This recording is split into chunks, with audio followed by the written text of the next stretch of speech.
A cricket coach is using verbal guidance with a group of players.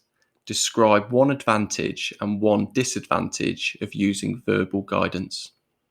So, verbal guidance is when a coach uses their voice to tell a performer how a skill should be performed or how they can improve rather than give a demonstration. So, one advantage could be that verbal guidance allows more technical or detailed information. So, if we think about playing a defensive shot in cricket, you can show a performer, but you can't talk through the exact position of where the elbow should be, or where your eyes should be, or where your feet should be. So, you can give a bit more detailed information.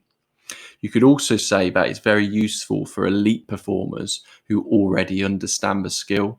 So an elite performer doesn't need to see the skill again because they already know how it should be performed, but they might just need some tweaking to their technique and they need to hear that verbally.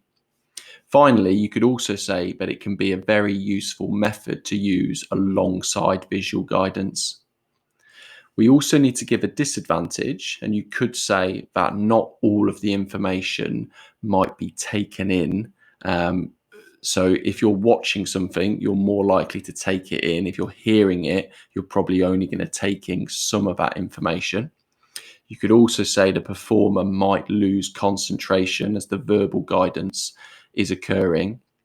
And finally, you could also say as a disadvantage of verbal guidance that the language used might be too complex for beginners to understand. So it's not great for beginners.